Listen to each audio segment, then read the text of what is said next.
Good afternoon. Welcome to this afternoon's very exciting artist talk. In recent years, the Kendal Gallery has had a wonderful collaboration with the Artist Archives of the Western Reserve in Cleveland. We've had a number of individual shows by archived artists. We had a group show of printmakers. We had another group show of LGBTQ artists. And now we have a very extraordinary show that many of you participated in as guest curators. Back in October, we invited any Kendal at Oberlin residents who would like to go to the website archives and look and see which artworks there they would like to see in person in our gallery. And the show that resulted is really kind of a marvel. It's many, many different artists working in many, many different mediums.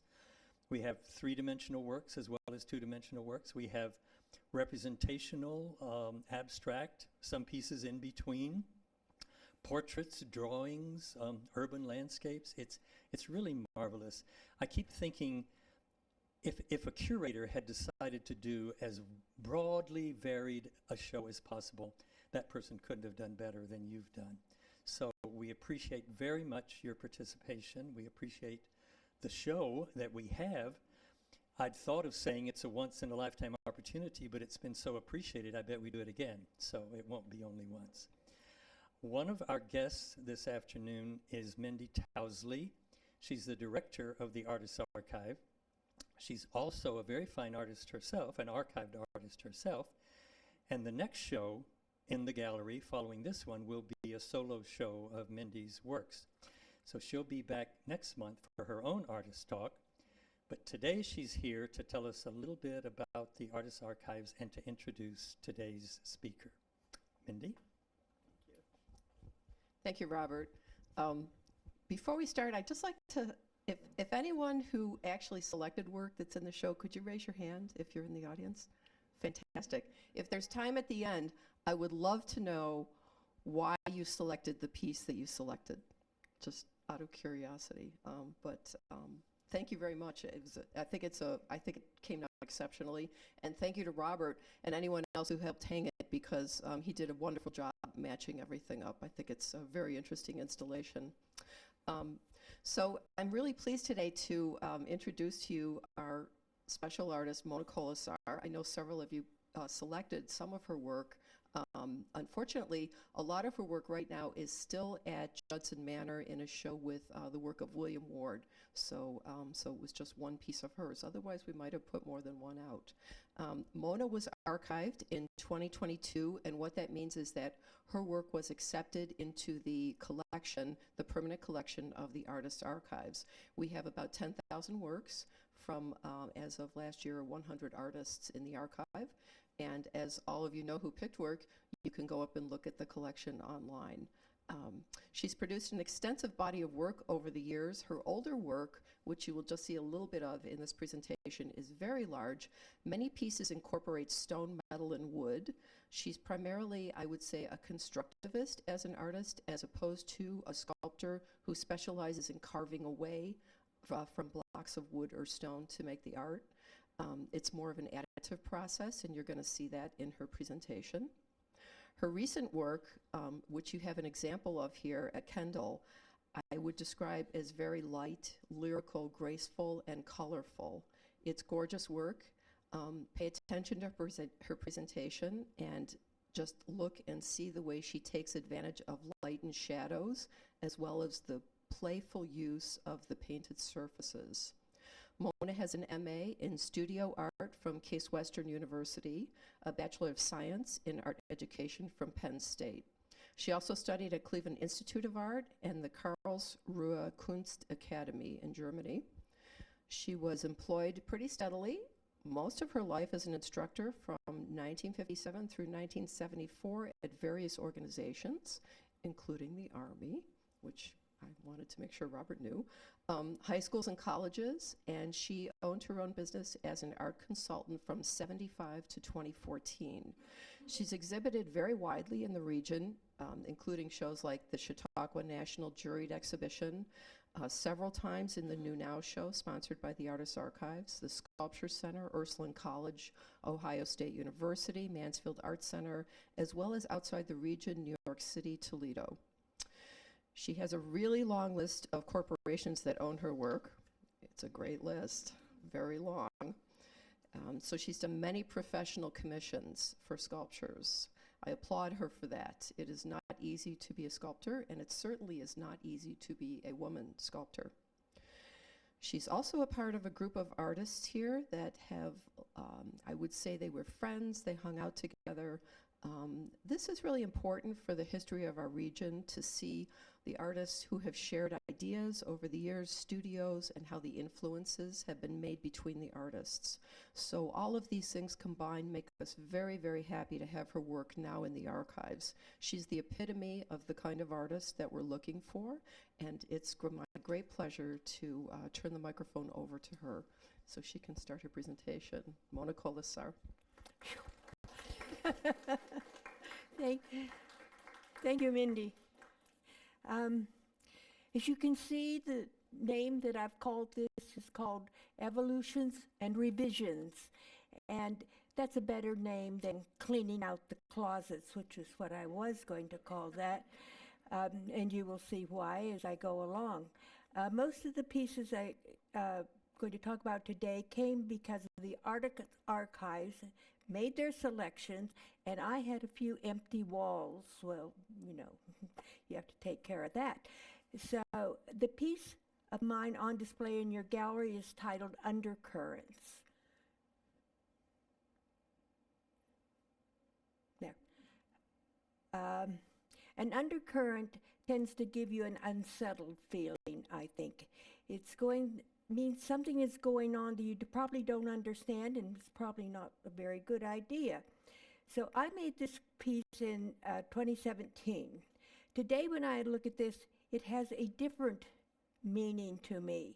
Undercurrent now means AI. I think of AI as being rather threatening, and now it seems to have steamrolled in our life. And this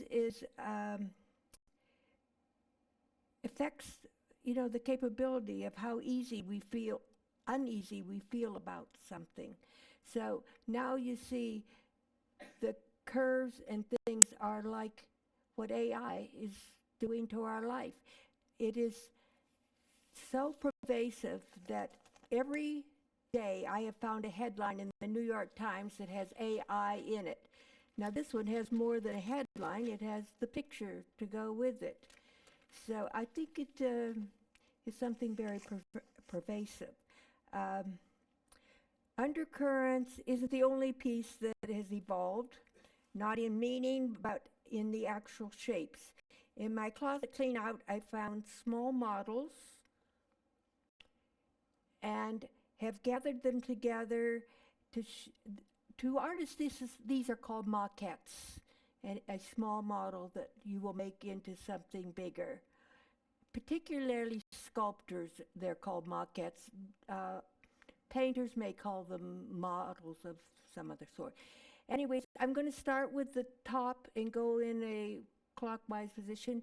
The one on the left, and this is how it started out.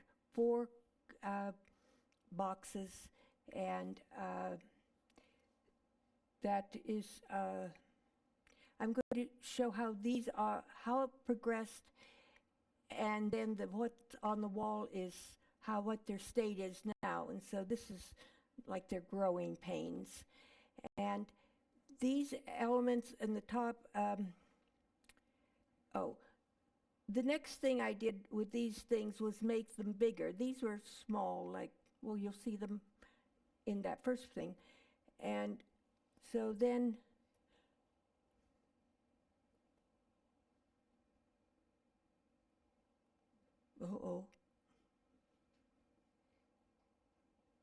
I'm not working.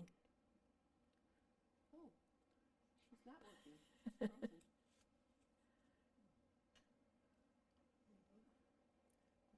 backwards or, no, oh, I see. Something happened over here. Okay, here, let's go up here. Okay, there we go. Okay, you should be okay now. Okay, these are those things made into boxes. And I call this the timeout room. Now, when you go to big art fairs, you get pretty tired. So this was to be the place to go and have the chair in there. The other thing is, if I made them real, each section would be 4 by 8 feet.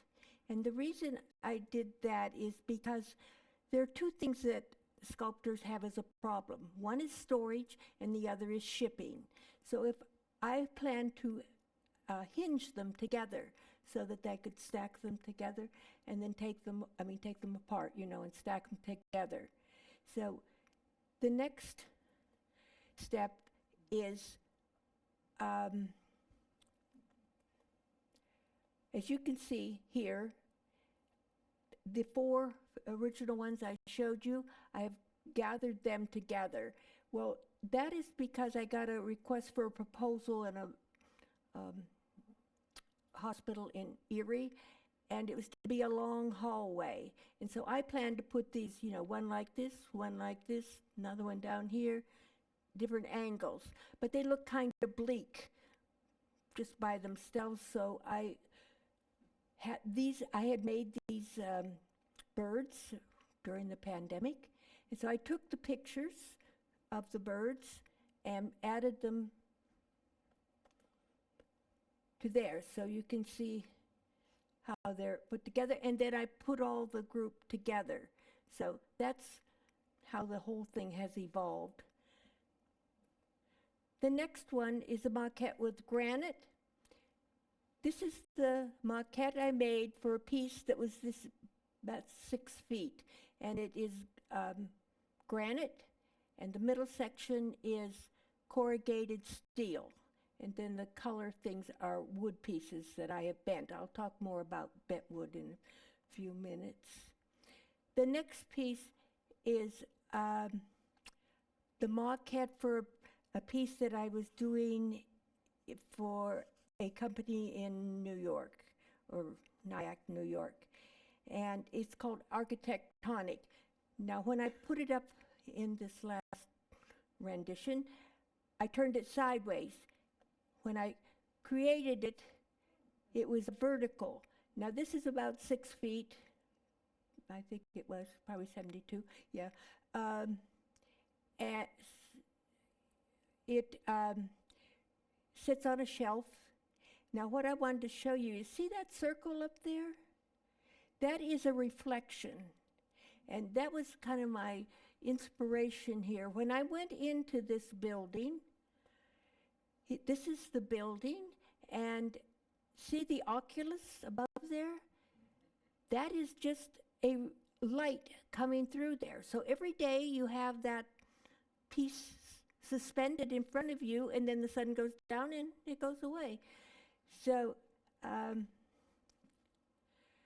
this is American Gothic architecture, and this is a room, the conference room, built inside that building. So the next piece, this is a proposal for a plaza, and these are bricks, and these things are the seating, and it would be carved stone. For my floating wall pieces, I turned them on edge, and you see them over there. This one is this piece here, which is part of it. Originally, this was when I made this piece for real. This is how it looked, first edition. Now, this gives you an idea of the scale. See how you can see it back there.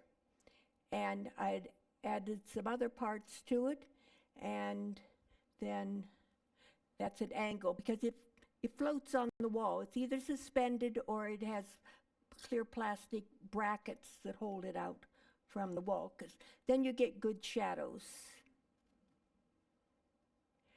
Now, I want to talk about how I made that piece back there. When in the latest rendition, you see I floated it in front of some landscape pieces. And this, I get my wood from, it's called cold bend wood. I don't know if you've ever heard of that expression, but I get it, they take the wood normally has round molecules. They put it through a compression chamber and the molecules become oval. So then they can slide over one another.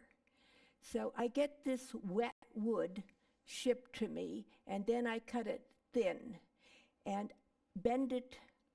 I quite often just put it in a vise and lean on it to bend it. But when I wanted a particular shape, this was an old fire pit. And, you know, the round things. And then there's the clay pot. Anything you can find that you can clamp to till it dries, you can bend the wood around. The wood is very flexible. And I brought a couple pieces. One piece is when I used to do laminated shapes.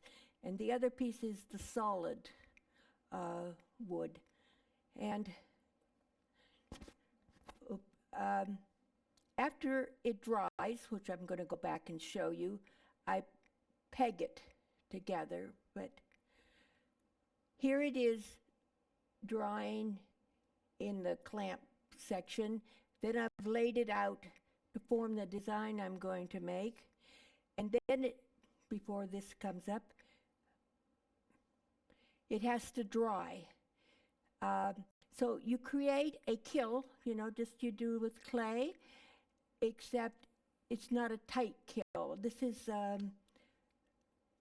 foil back construction boards, you know, the foam boards. And I cut one in half, put two sides, they're 4x8 sheets. For ends, nothing on the bottom, and then a full sheet on top. And I put a little heater in there, and there's a fan, and I keep track of the temperature by putting a meat thermometer through the wall. And it takes several days, depending on how much you have and how thick the wood is, how long it takes for it to dry. Now, I want to show you this one for a couple reasons. This is in my studio, but in the spring when, you know, it's winter when it's cold out, I moved to my basement. Now, I could have cropped this picture to make it nice, but I wanted to point out another thing that I'm going to talk about later. See those holes in my ceiling? We're going to get back to that. Okay, another one. This is just called maquette for math because it's geometric. It never got bigger than the size it is there. This is another one. I called this the Sheba dance because there's that Indian sculpture at the museum. I don't know if you're familiar with it, but it's a circle, and they always have it in front of a window usually, so the light comes through. And this one is why I pointed out the ceiling. A friend of mine was at, what do you call it, Goodwill, and there were these piles of mattress ticking, and there happened to be 500 yards, and she brought it all home and then wondered what she was going to do with it, and so I got it. And so the reason it was there is it had stains on it. It had been water on it. I thought, oh, well, I could wash that off. So I cut it into sections, washed it, and put it in my basement.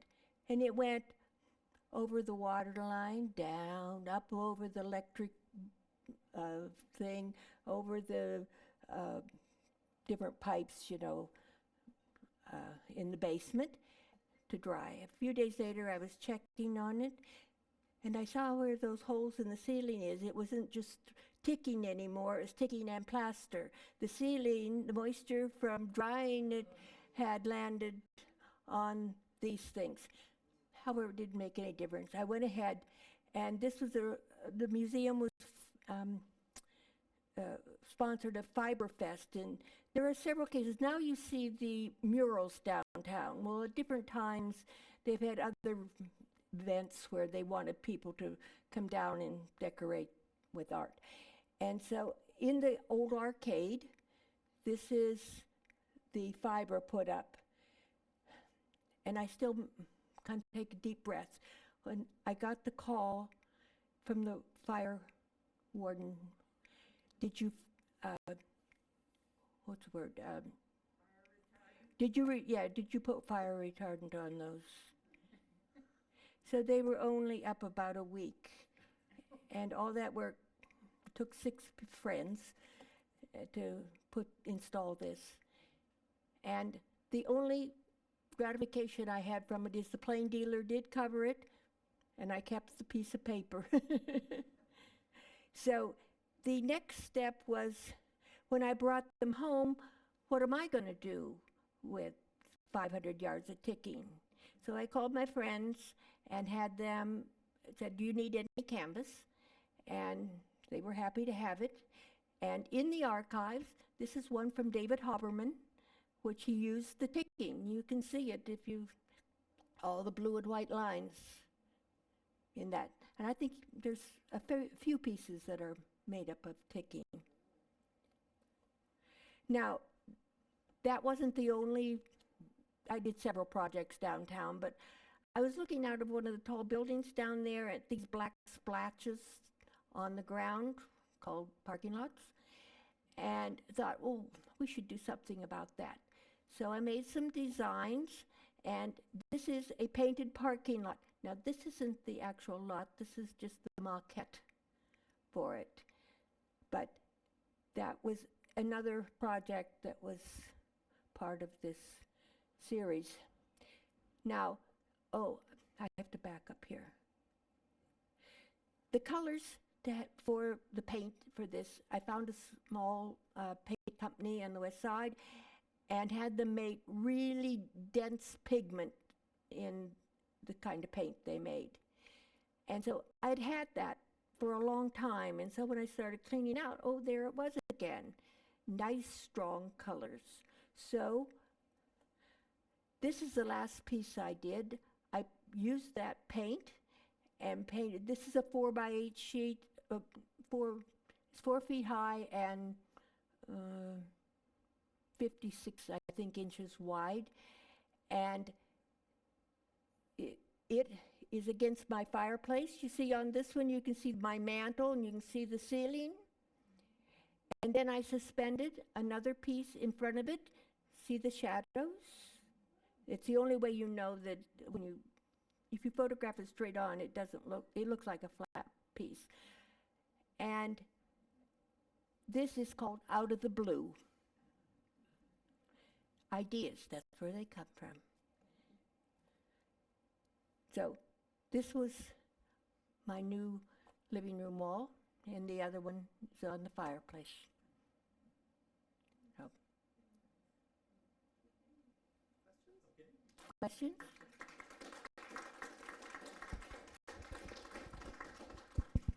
Thank you very much. We'll take some time now for questions and comments. Please raise your hand and wait for the microphone to come so that we can get the sound of it. So anyone, question, comments?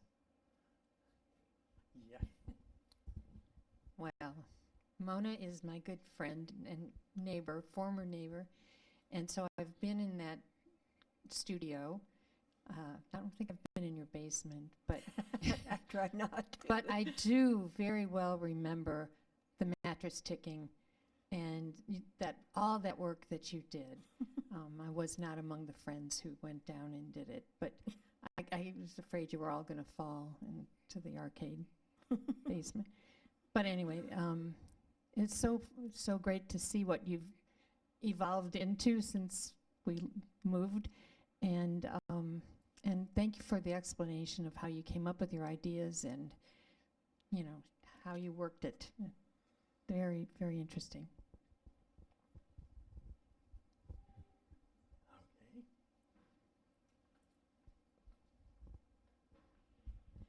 After the archives took many of your pieces, the new space you had. What was your reaction to having all that available space? Did it Grateful. start something new for you as far as a phase? I was grateful. Because I always thought, what am I going to do with this? You know? So,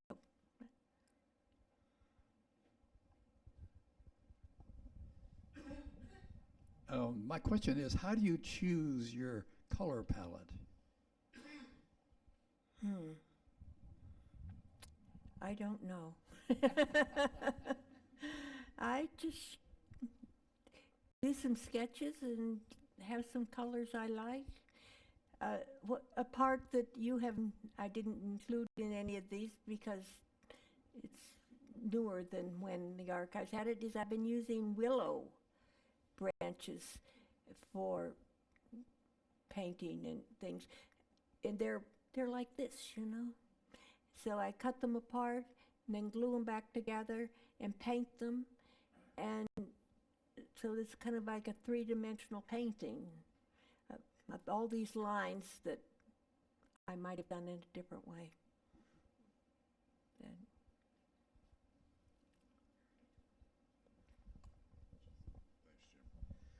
I'm back to that fascinating process that you just talked about, bending the wood. Was it cold wood, did you say? Cold bend. Cold bend. That means that it is, you know, a lot of people steam their wood and then bend it. Mm-hmm. There's a couple of reasons why I like this better. One is cold bend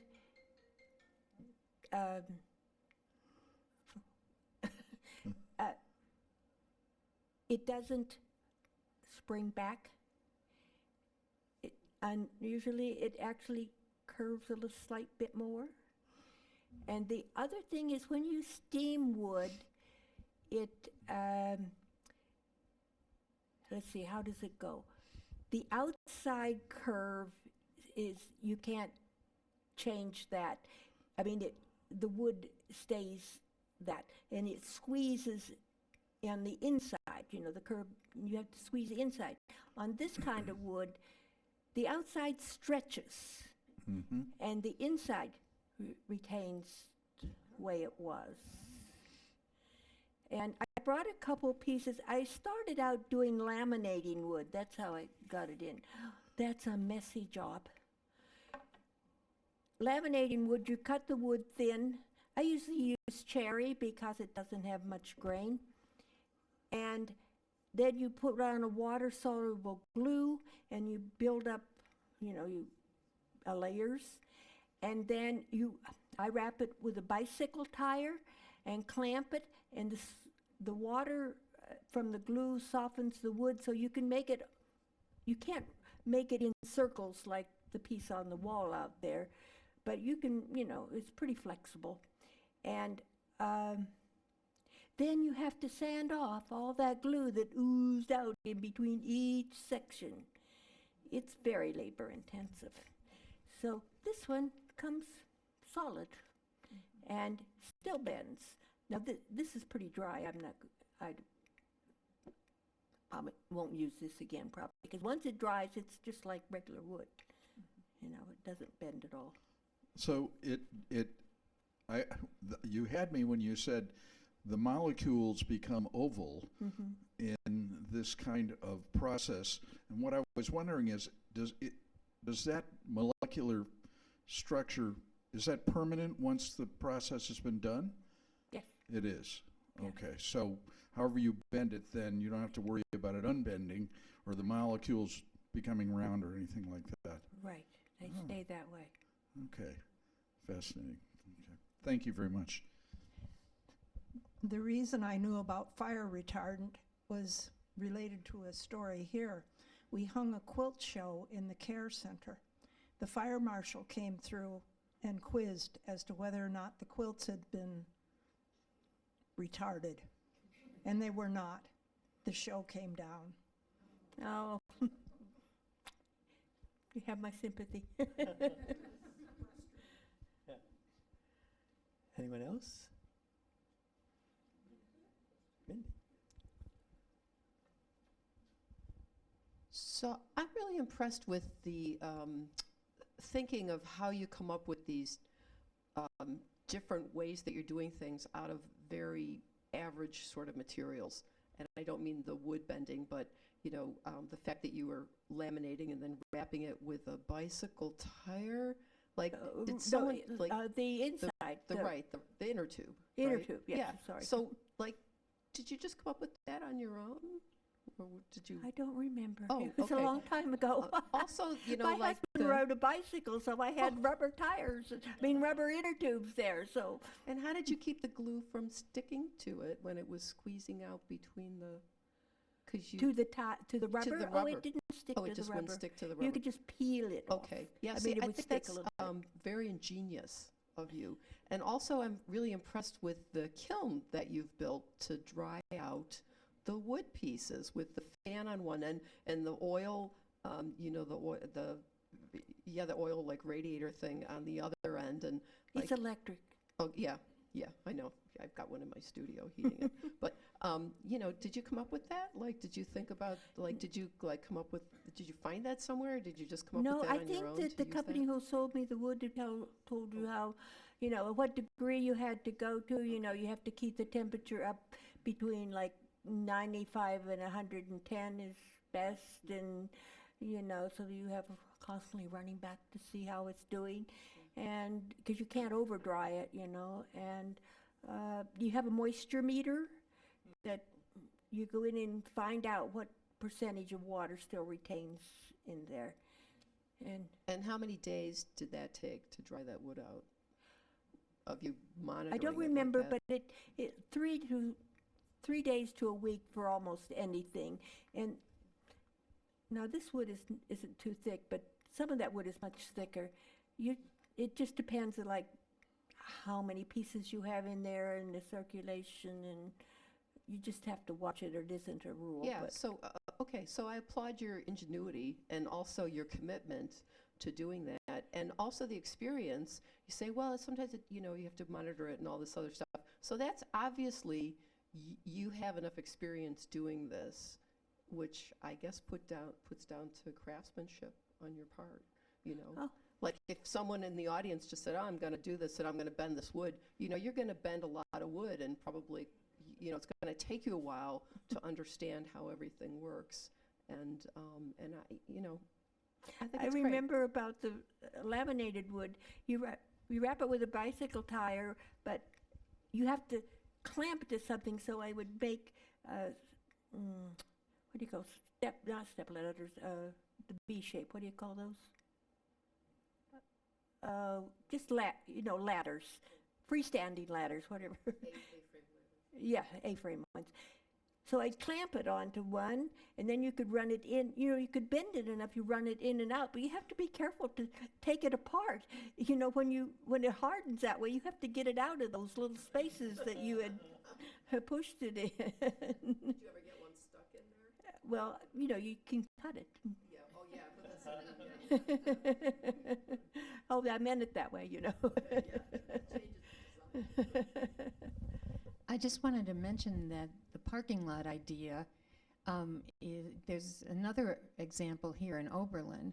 I don't know if people have seen it, but in the parking lot behind the hotel is Maya Lin, who designed the exterior, I guess, of the hotel, maybe more, and some things inside. Anyway, she has painting on the surface of birds that migrate, and their wingspan, and they're kind of made to scale, and it tells how far north they go and how far south, something like that. It's interesting. If you haven't seen it, Yeah. Check it out. Thank you for this fascinating evolution of how you've gotten here. Would you care to tell us any stories about, in your earlier life, what other kinds of art you may have evolved through to come to this, maybe your favorite? And as a child, what might you have enjoyed that you always know you wanted to be an artist? Oh, I came from a small town. We didn't have any art. and the schools, and I had a aunt who took us to painting class. She was a great aunt, actually. And we would paint for a while and then get up, and there was two girls. We'd have to go get a soda or something, you know. It was a social event. And so when it was time to go to college, I thought I wanted to be a teacher. Well, I was back in the times when you became either a teacher or a nurse, you know. So my parents said, you become a teacher, then you can do what you want to do. So that's what I went to, but I didn't know what I wanted to teach. I liked lots of stuff. And so as far as art goes, that was a lot of fun. So I thought, well, if I have to teach it, it won't be repetitive. So although I had almost no art background, when I went to school with people who had, had summer school of art and had portfolios and things that I never knew about. So I got my teaching degree, and then they said I could do what I wanted to do. Well, I didn't do my student teaching till the last 6 weeks or 8 weeks of my senior year. And I called home and said, Mom, I made a mistake. So then she said, well, then go do what you want to do. So I came out here and went to the Institute. So for a couple years, and then got actually graduated from Case Western Reserve. They had a program that you could take your art classes over at the Institute, and your academic classes were actually in the museum, which was wonderful to go there every day. I grew up wasn't in a museum until I was, in college. So everything was a learning experience. Well, you learned very well.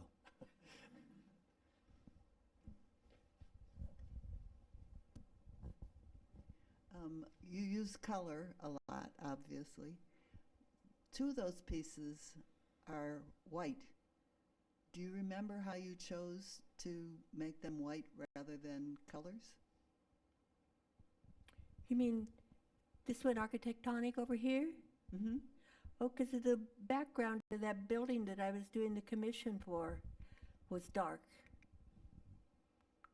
And they had white trim. And this one down here? How about the Shiva? Oh, the top one? The one that's sort of in the middle. Oh, over there? Well, no.